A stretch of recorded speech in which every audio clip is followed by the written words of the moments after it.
سر معاشرے میں ہر طرف خرابیاں پیدا ہو چکی ہیں، مثلاً رشوت ہے، تو ایسے حالات میں ہم اپنے آپ کو کیسے محفوظ رکھ سکتے ہیں؟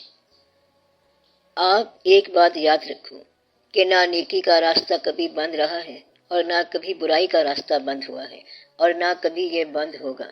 اگر خدا نہ خواستہ سارا دور خراب ہو جائے تو بھی نیکی زندہ رہے گی، اور اگر سب لوگ نیک ہو جائیں تو پھر بھی جوتی چوری کرنے والا آدمی آ جائے گا۔ ایسا ہوتا رہتا ہے۔ جن حالات سے آپ دو چار ہو تو ایسے حالات میں بھی لوگ موجود ہیں جو نیکی کر رہے ہیں۔ آج کل ماحول خراب ہے، بلکہ بہت خراب ہے۔ رشوت ہے، چوری ہے، اور دفتروں میں رشوت کے بغیر جائز کام نہیں ہوتا، تو پھر بھی ایسے لوگ آپ کو ملیں گے جو دیانتداری سے چل رہے ہیں اور چلتے جا رہے ہیں۔ آج بھی ایسے لوگ ہیں جو حلال رزق کما رہے ہیں، حالانکہ حرام میں بھی گزارا نہیں ہو رہا ہے۔ تو اس کا طریقہ تو یہ ہے کہ آپ جہاں تک ہو سکے نیکی جاری رکھو۔ مجبور ہو جاؤ تو وہ الگ بات ہے، لیکن ایمانداری کے ساتھ مجبوری کی حد تک تو آپ نیکی کرتے جاؤ۔ اگر نیکی کی حد جو ہے وہ مجبوری کے بعد بھی مشکل ہے تو آپ دیکھو کہ آپ کس طرح کرتے ہو۔ آج کل یہ حال ہے کہ رشوت کے بغیر حج پر بھی نہیں جا سکتے کیونکہ پاسپورٹ نہیں ملتا۔ آپ یہ دیکھتے جاؤ، کیونکہ ایسا نہ ہو کہ آپ حج سے رہ جائیں۔ ایک آدمی حضرت نظام الدین اولیاء رحمۃ اللہ کے دربار پر گیا تو وہاں پر بڑا رش تھا۔ مار پٹائی اور شور شرابہ دیکھ کر وہ آگے مزار شریف پر نہیں گیا بلکہ واپس آ گیا، اور اس کام کے لیے گیا اس کو وہی کرنا چاہیے تھا۔ یا تو اسے اصلاح کے لیے بھیجا گیا ہو تو وہ اصلاح کرے کہ ملک میں رشوت کیوں چل رہی ہے۔ آپ کا پرابلم تو یہ ہے کہ آپ اس غلط ماحول میں سے تیز آندھی میں اپنے چراغ کو روشن لے کر چلتے جائیں۔ یہ نہ کہنا کہ بڑا شور تھا، تیز ہوائیں تھیں اور آندھی میں چراغ بجھ گیا۔ بس آپ کا چراغ سلامت رہنا چاہیے، کہیں یہ نہ ہو کہ باہر نکلتے ہی بجھ جائے۔ پھر آپ لڑائی اور جھگڑا نہ کرنا، لوگوں کو برا نہ سمجھو، کیونکہ یہیں سے راستہ نکلتا ہے۔ جیسے دریا پہاڑوں سے قطرہ قطرہ ذرہ ذرہ بن کے نکلتا ہے، اس کو دریا بننے میں بڑی مشکلات تھی، لیکن ان کے باوجود وہ دریا بن گیا۔ تو یہ جو مشکلات ہیں آپ کو عروج دیتی ہیں۔ راستہ جتنا بھی مسدود ہو لیکن عزم کا راہی کبھی نہیں تھکتا، تو آپ عزم کے مسافر بن جائیں۔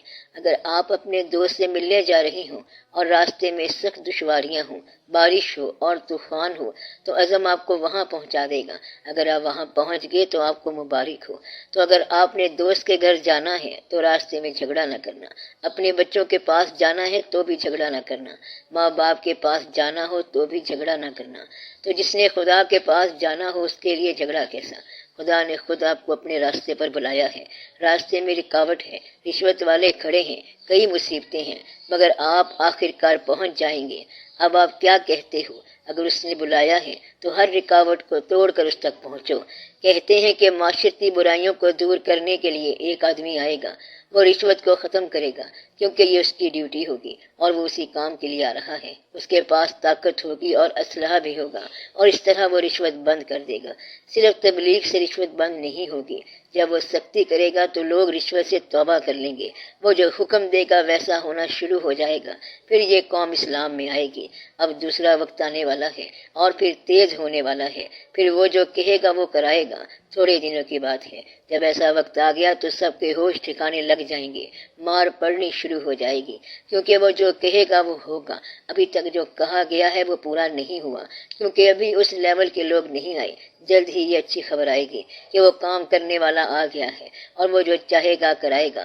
ایسا حکم والا آ گیا تو سب رشوتیں اور برائیاں ٹھیک ہو جائیں گی۔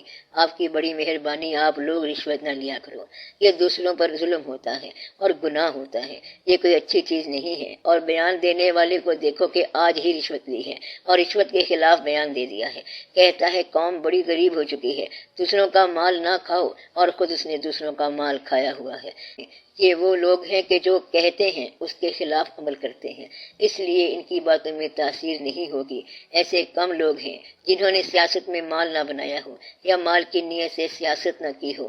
تو یہ سارے واقعات ہیں، تو اللہ کے حکم سے وہ آدمی آ جائے گا جو کہے گا جن لوگوں نے سیاست میں ایسا کام کیا ہے ان کے ساتھ یہ سلوک ہوگا، تو پھر آپ کو بات سمجھ آئے گی، ورنہ ایسے سمجھ نہیں آتی۔ وگرنہ تو لوگ کہتے ہیں کہ فلاں شخص رشوت لے کے بڑی اچھی زندگی گزار رہا ہے، باپ بیٹے بیٹے کو کہتا ہے کہ اگر تو رشوت نہیں لے گا تو تیری عاقبت خراب ہو جائے گی اور زمینیں، جائیداد اور کوٹھیاں نہیں بن سکتی۔ جب باپ یہ سمجھائے تو بیٹے کے پاس کوئی دلیل نہیں رہتی، تو یہ تو اللہ کی طرف سے کوئی ایسا وقت آئے کہ رشوت لینے والے پر کوئی عذاب آئے، ورنہ تو اس وقت رشوت لینے والا ویل پلیسڈ ہے، اچھے مقام پر ہے، اور جس کے پاس رشوت نہیں وہ بیچارہ پریشان ہے۔ اس لیے ضروری ہے کہ اللہ پر بھروسہ اور یقین ہو، پھر انشاءاللہ آپ دیکھیں گے کہ کام مکمل ہو جائے گا۔ تو میں یہ اطلاع دے رہا ہوں کہ بہت جلد نیک لوگوں کی پذیرائی کا وقت آنے والا ہے، اور نیک لوگوں کو اچھی شاباش ملنے والی ہے، اور بد آدمی کے ساتھ خراب واقعات ہونے والے ہیں۔